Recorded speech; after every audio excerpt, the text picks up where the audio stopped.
If you have a sore, stiff neck or other neck issues like degenerative disc disease, disc bulges, headaches or postural issues, then the importance of strengthening your neck cannot be understated. Now, having a stronger neck can also act as an insurance policy against injury. If you play contact sports, are unlucky enough to be in an accident, or maybe you have a fall, then having a stronger neck could hopefully reduce the injuries that you may get. Now, with a lot of neck problems, it often feels like we need to stretch them. And it feels really tight and it feels good to stretch. But here's the truth. In a lot of cases, these muscles don't actually need to be stretched. They actually need to be strengthened. And in particular, we need to strengthen the deep neck muscles that are deep inside, close to your spine. You can think of these muscles as like your body's internal neck brace.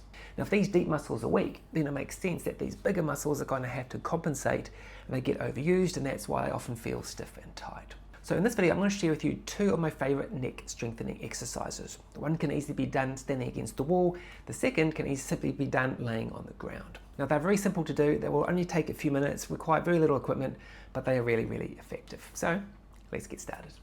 So our first neck strengthening exercise is neck isometrics. Now, if we think about neck, there's 6 ranges of motion. We've got flexion, we've got extension, we've got left rotation, we've got right rotation, we've got left lateral flexion or side bending, and right lateral flexion or side bending. Now, it's always good to practice those ranges of motion. You can also use those as some gentle stretches, going through each of those same 6 positions.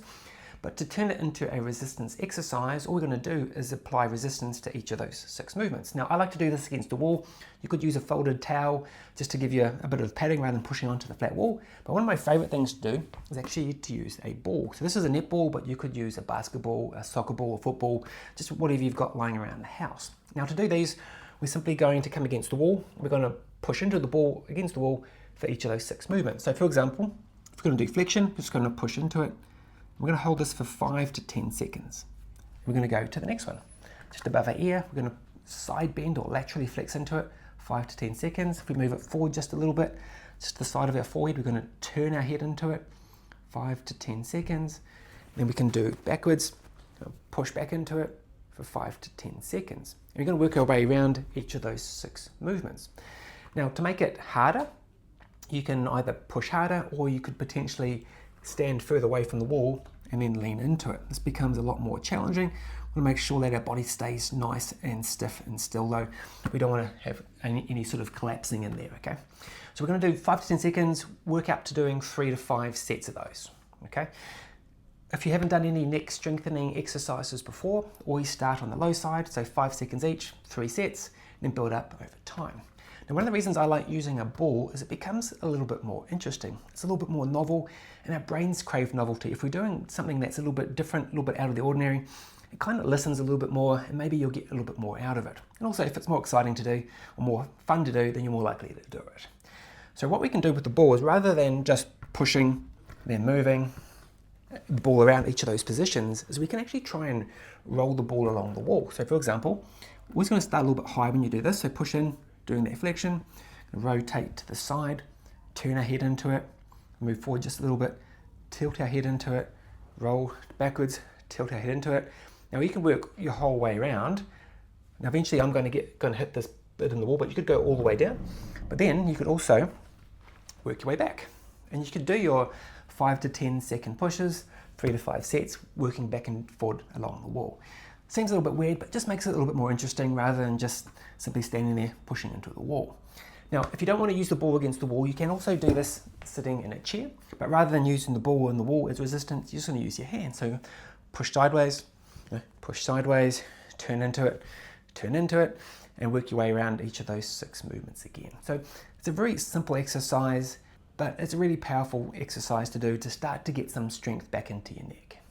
Now, before we go on to our second exercise, if you are liking this video, please hit the like button and also consider subscribing. It really helps me out, and that way you won't miss out on future videos as well. So our second neck strengthening exercise is to help strengthen the deep neck flexors.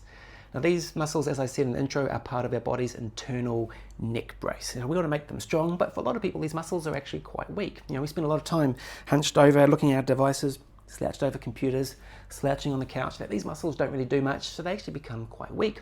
We tend to then overuse the big muscles, which is why they get stiff and sore. So we want to try and remedy that by strengthening these deep neck muscles. So to do this, we're going to lay on our back on the ground. We're going to have our legs bent.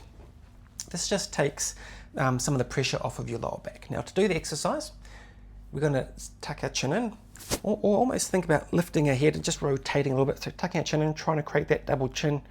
Then we're simply going to lift our head up off the ground, just enough so you could slide a piece of paper underneath. We're going to hold this for 5 seconds, rest back down, and we're going to build up over time to being able to do 5 lots of 5-second holds. Okay, which doesn't sound like much, but this exercise is actually deceptively difficult. If you haven't done these before, try them out and then let me know in the comments if you found it harder than you thought it might be, because most people do. So a couple of mistakes that people make with this is, as we tuck our chin in and lift up, we tend to jut our head forward. This is as we start to recruit some of these big muscles, not the small, deep ones. So we want to make sure that our chin stays tucked the whole time. The second thing that often happens is, as you come up, if you start to fatigue, we start to get a lot of tension at the base of the skull here. Now I still do get this after around about 4 sets or so for me. It just means that I've reached my limit for the day. We want to stop, and then we can start to build the strength over time. So we want to make sure that we feel this in the front of the neck, not all the tension at the base of our skull. So that's the second neck strengthening exercise, strengthening these deep neck flexors. So try it out, make sure you don't make those mistakes I talked about. As I said, it is deceptively difficult, but it's well worth practicing. So there you have 2 simple yet powerful neck strengthening exercises. If you have a sore neck, hopefully you'll try these exercises out and hopefully they'll give you a little bit of relief. Now if you do try them and you're still suffering, then maybe you'll need to get it assessed by your health professional to see if you can get to the cause of the problem. And if you like this video, please hit that subscribe button. It really helps me out. It also means that you won't miss out on my next video. It's a win-win.